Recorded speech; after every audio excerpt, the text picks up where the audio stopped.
Okay, time for another edition of the Penn State Blitz. We are still remote. I'm Bob Flounders, remotely joined by Greg Pickle. This week, it's June, which is great. This week, we're going to talk about some of the aftermath of what's gone on with the protests around the country in regards to the death of George Floyd while in police custody. James Franklin, Penn State President Eric Barron, and a couple of players were made available to share their feelings. Greg and I will touch on that. Also got to talk to Sean Clifford, Penn State's returning starting quarterback. He had some interesting things to say recently. We'll talk about that. We do have a player transfer to discuss. It's a Harrisburg High guy, and no, it's not Micah Parsons. Greg and I will discuss what that means to the Penn State defense, and we will close with the Penn State mailbag.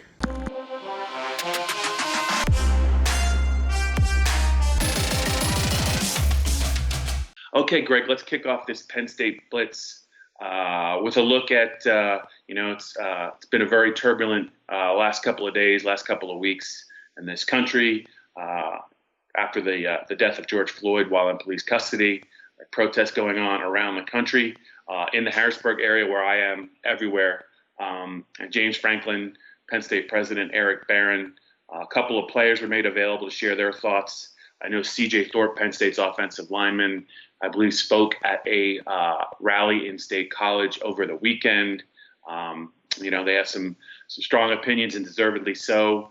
Anything strike you, Greg, as we get into this before we move on to some football news? Yeah, obviously just a really disgusting thing caught on video in Minnesota. And, I think one thing, listening to PJ Mustipher, Sean Clifford, James Franklin, CJ Thorpe, James Franklin and his coaching staff have really instilled in these guys the ability to speak up for what they believe for. Lamont Wade, of course, has been a guy who always has tackled social issues in a way that, makes his voice heard. And I think that James Franklin in past times has been sort of shied away from getting involved in the social things and political things and really anything away from the field, Bob. I think we can both think of instances where he's kind of started to go down that road and then stopped and sort of said, I don't want to get into this, or I don't want to go down that, whatever.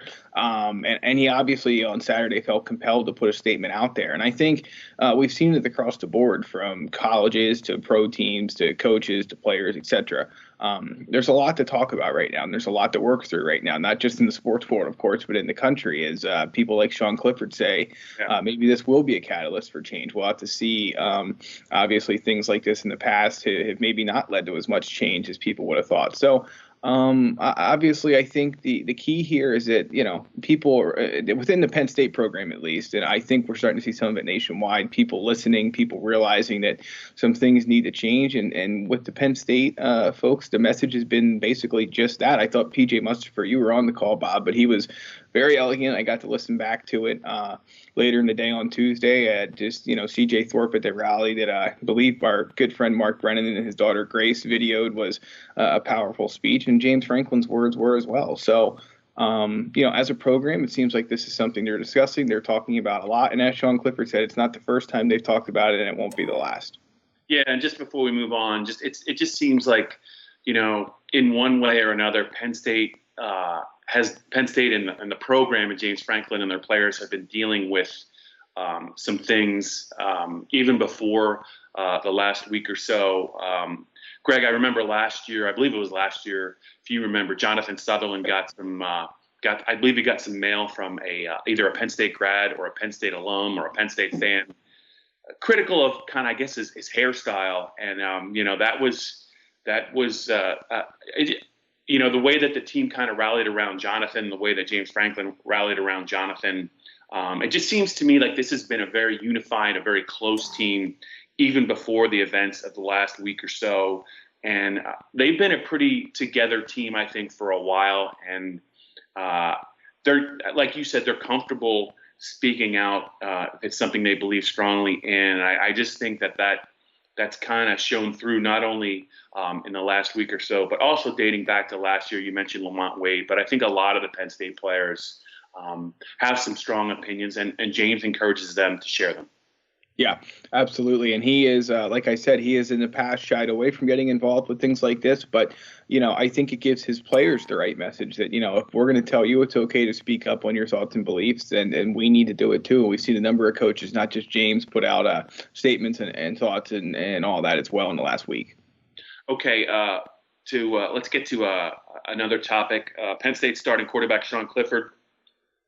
Heard from him on a conference call about a day ago. Since as we're taping this, he was asked a lot of different things. He talked about the protests and kind of some of the things that his thoughts on his expressions on kind of what he would like to see happen. Hopefully, some changes that need to be made. But he also talked some football, Greg. He talked about Kirk Ciarrocca's offense, how far along he feels like he is. There were a couple things that struck me. One of them was that, Sean, as the team is kind of away, they've been working out remotely on their own. A lot of them don't have access to, proper weightlifting equipment or nutrition. Sean is from the Cincinnati area, but he's had a little bit of an advantage because he's had a receiver he can throw to and kind of try and stay sharp as much as he can. His brother Liam Clifford, who was a Penn State verbal, I believe, for the class of 2021, an athlete recruit, but he's a wideout and a good one, and they've been kind of working out together.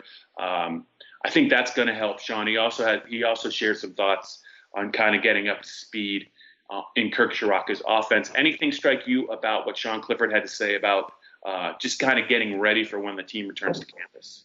Yeah, the big thing to me, Bob, was obviously the thing that you wrote about this morning, Thursday morning, about working out with Liam was very important. I think that, a lot of guys haven't had the chance to go catch passes from a quarterback or throw if they are a quarterback, or work on handoffs if they are a running back. And so that is an advantage Sean Clifford will certainly be able to take advantage of. Not everybody has another FBS level player sitting in their house. So that's something that I think is very interesting part of all of this. But I think the biggest takeaway for me, Bob, is when he talked about Kirk Ciarrocca improving his footwork to improve his accuracy.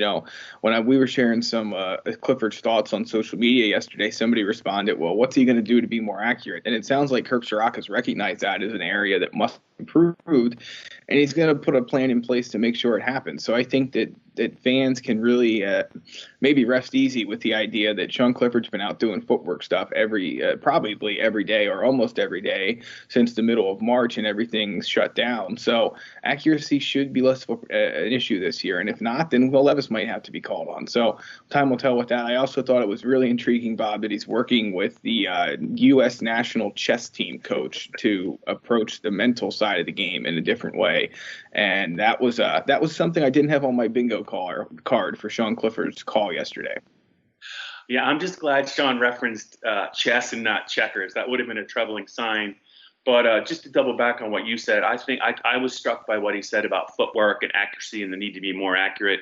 Off the top of my head, I believe Sean's passing percentage last year was right around 59% in an RPO where, there should be some things wide open on the passing, and that's just not good enough. I know KJ Hamler had a lot of drops last year, so did some other players.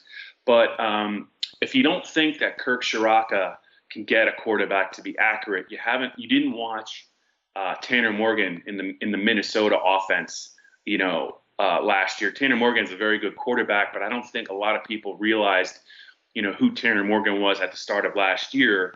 And, you and I, Greg, and Dave Jones had a front row seat to just what an accurate quarterback is when Minnesota beat Penn State. Tanner Morgan was 18 for 20 for about 330 yards. I mean, and I think one of the passes that was not complete was either a drop or a throwaway. I mean, it was a 7-on-7 drill. I think that bodes well for Sean Clifford if Kirk stresses, completion percentage, and Sean can kind of see what Tanner Morgan was able to do.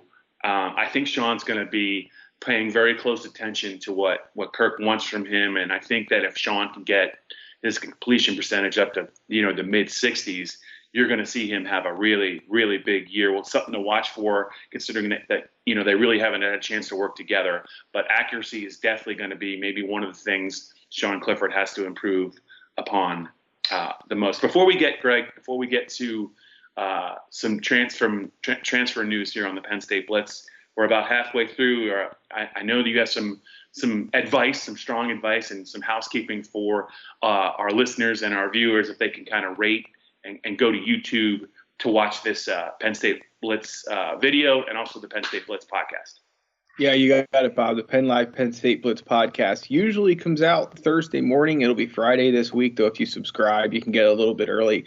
We play with the days at times to make sure we get all the most up-to-date information. It does not always work in our favor. This week it seems to have done so, but we'll see. And you can get that on Apple, Spotify, wherever you get your audio. And don't remember to like, rate, and subscribe. When it comes to YouTube and all the videos, archived and videos of the Penn State Blitz, it's youtube.com/allpennstate. You can find us there. Don't forget to subscribe and get all the latest videos from Bob and I, Dave, Joe Hermit, and the rest of our Penn State team. Bob, one thing I'll leave you with on Sean Clifford before we get into the transfer portal news is that another thing that really strikes you about that Minnesota offense is Tanner Morgan got a lot of help from his receivers because they ran the correct routes and didn't drop the ball often. And Penn State had problems in both of those categories. So if you combine Sean Clifford's improved footwork with more precise work by the receivers under Taylor Stubblefield, you definitely could have something to work with in 2020.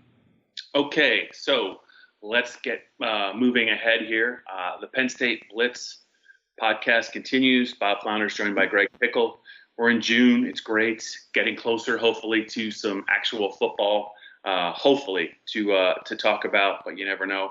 Okay, so Penn State's defense should be very good this year, Greg, but they were trying to get closer to the scholarship count, I think, of 85, which is what they need to be at. One of the ways they can do that is if a player opts to transfer out of the program, enter the transfer portal. I don't think Penn State had huge plans for defensive tackle Damion Barber, the Harrisburg High grad, Micah Parsons' teammate for the Cougars. But he hasn't done much at Penn State. He's not going to. He's in the transfer portal. Any surprise there? Did you kind of see this coming? I didn't really think he was going to play a big role on Penn State's defense unless there were some injuries. Your thoughts on Damion Barber, what he did at Penn State, and what it means for the Penn State defensive tackle rotation to not have him? Am I surprised that Damion Barber is in the transfer portal? No. Am I surprised at the timing of it? A little bit, because I figured it would have been either before the June semester started, the first one, or in between the end of the first and the start of the second one. So that did surprise me a little bit, Bob. But, at the end of the day, Damion maybe was starting to make a stride forward, but if he didn't get on the field last year with kind of some of the issues they had with the, again, I remember we were up in State College and asked James Franklin, when they moved C.J. Thorpe over to the defense, and it's just like, well, what about these other guys you have over there? What's going on? And he didn't have a great answer, which I guess it was a bad question. But when C.J. Thorpe made that move to defense and jumped right to the top of the line, you kind of knew that some of these guys, Damion Barber included, might not be in for big contributions at Penn State. Some wonder if the fact that he was named in the hazing lawsuit as a defendant against, by Isaiah Humphreys against him, James Franklin, Penn State, if that was a part of this. Maybe it was, maybe it wasn't. I don't know. He thanks James Franklin on the way out. We'll see where he lands next. Certainly wish him all the best. A Harrisburg guy who, maybe just needs a different change of scenery, Bob, to make something happen at the college level. Yeah, and one other thing that struck me is I remember when John Scott was made available on a Zoom call earlier this spring, and he was asked about the defensive tackles. He mentioned a bunch of guys, Greg. I think he even mentioned a true freshman who had enrolled in January. I don't think he mentioned Damion Barber's name. That should have probably been a tell. I think Penn State's been prepared for this for a while. I think Damion Barber probably has been prepared for this for a while as well. We wish him the best. Big athlete, gained a lot of weight to move inside. I think he was a defensive end at Harrisburg. Maybe he got a little bit too big. I don't know. I just wish him the best as well. Micah Parsons reached out, I think, on Twitter to say this one hurt. They were a very good 1-2 punch on Harrisburg's defense. It just didn't work out for Damion at Penn State. But Penn State's got some pretty talented defensive linemen. We'll see what happens with Damion Barber.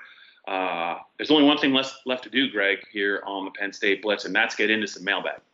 Yeah, let's do it, Bob. First, does it surprise you at all? This is a story you wrote earlier in the first week of June. But does it surprise you at all that Penn State has no public plan at this point to get the players back to campus? Or do you think they're taking it slow, wisely, and that they'll get the guys back as soon as they can? I'm kind of waffling on this, and I'm curious about your thoughts.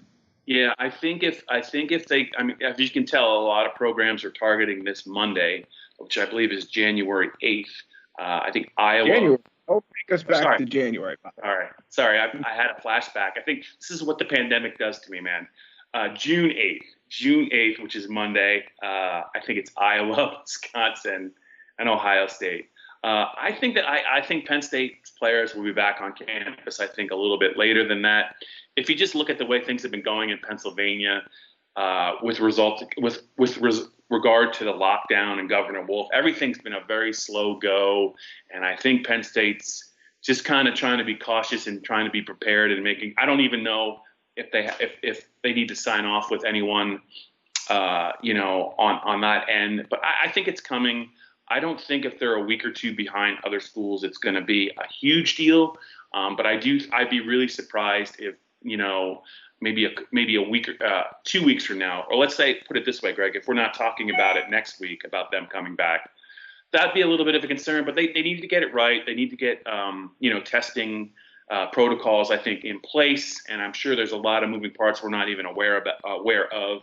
I would look for some movement on that front in the next couple of weeks. But there's no need to rush it, because if you get it wrong, I think that would really set you back.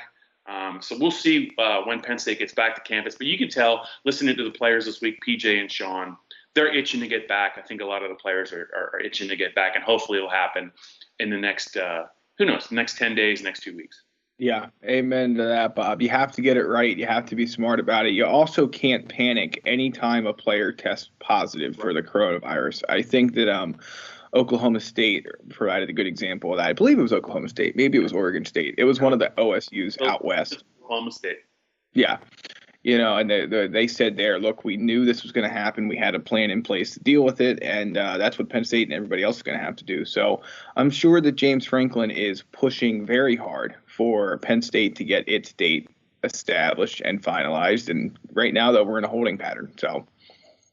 Yeah, and he's if nothing, James Franklin is a guy with plans, and he's got everything planned down to the day during a normal year. So I'm not surprised they're taking a very patient, detailed approach, because that's kind of what James has been all about since he got here in the winter of 2014. I know that when Penn State, my feeling, Greg, is though when Penn State does return to campus, the plan is going to be very sound, and I think just about every contingency, between the medical and training staff, the support of Penn State University and James. I think they're gonna have just about every scenario covered, and that might be one of the reasons why they're taking a little bit longer. Bob, what's the biggest trap game on Penn State's schedule? Oh man, now you got me. When I looked at their schedule, I don't know that it's Virginia Tech, that non-conference game, the toughest non-conference game. You look at who they have, on their schedule this year, the road trips. Unless I'm wrong, I just have a little bit of a funny feeling about the team I like growing up with. I believe Nebraska. They have a road trip to Nebraska this year, and I think it comes. I know Nebraska has a tough schedule. I just think that game might be a little bit tougher, than people realize. Obviously, they have to go to Michigan this year. Obviously, they have Ohio State coming in. Those games are what they are. I think that the road trip to Nebraska. I think Nebraska is facing a big year, because I thought they would be a little bit further along. They do have some talent. They've struggled on defense, but that's a game I think that you will see. You'll see. Penn State's got to travel. It's never easy. That's a game. Not like the Minnesota game last year. I thought Minnesota was going to be pretty good because they were good the year before. They closed strong the year before. That's the game I would worry about as a possible trap game. What about you? I'm actually eyeing up, just to be different, the week before you in that Indiana trip, because Penn State comes off an absolutely miserable October stretch. They're at Michigan, home with Iowa, and then home with Ohio State. And then regardless of what happens, you got to go to Indiana. Now, the Nebraska atmosphere, Bob, as we know, is usually pretty charged up, pretty hyped up.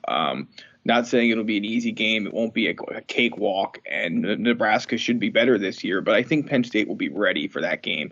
Indiana's the kind of team that can catch you asleep at the wheel, especially if it's an early start out in Bloomington, especially coming off that 3-game stretch. That one, to me, is the one that I look at and say, that could be a problem. So for me, Bob, it's the Indiana game. Yeah, and I think that's the game. I mean, Indiana gave them all they want last year in State College. It was a close game, back and forth. I think Penn State won by 7.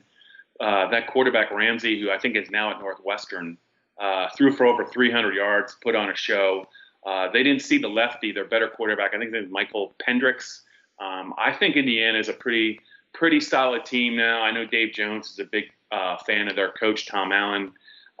You might be right. It might be Indiana, but it also speaks to if Nebraska comes after the Indiana game, Penn State might be a little worn out for that trip to Nebraska. It's not an easy trip. I think both games are going to be tests.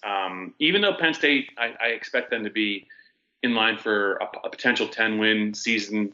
They have some tough games on their schedule, and when you got to play Ohio State and Michigan, and you got to go to Virginia Tech, and we got to play Indiana. They got to play Indiana and Nebraska. There are some bumps in the road. They could easily drop more games than I expect, but they could also win. They could also win 10 or 11 games. It's just a lot of it's going to depend on how they come out of this, this off season and how much it takes for them to catch up, especially on the offensive end. All right, Bob, final word. Your best bet of the weekend, big horse racing action at Santa Anita at Belmont. Mine is Mind Control Saturday at Belmont. Yours is what? I don't have a best bet yet because I haven't looked at it, you degenerate. But I want to see Authentic run at Santa Anita. I also just wanted to say I'm really bummed out. Arrowgate passed away at the age of 7, had to be put down, had a lot of medical issues. 7's a very young age. One of the most talented horses I've seen run in the last 5 or 6 years. You look at what he was able to do in that Saratoga race, and also his race in a big race in Dubai. When he went from last to first against a very good field, is one of my favorite races of all time. He got put down. Nadal, one of the top 3-year-olds in the country, broken left foreleg, I think. He's going to survive it, but his career looks like it's over. Just bummed out to see when that happens. I'm a big fan of seeing healthy, happy horse racing. I know you are as well. I'm looking forward to the weekend. I want to see Authentic run, and I will be very mindful of your mind control bet. Did you see what I did there, Greg? I did, Bob. Well, we'll see you next week.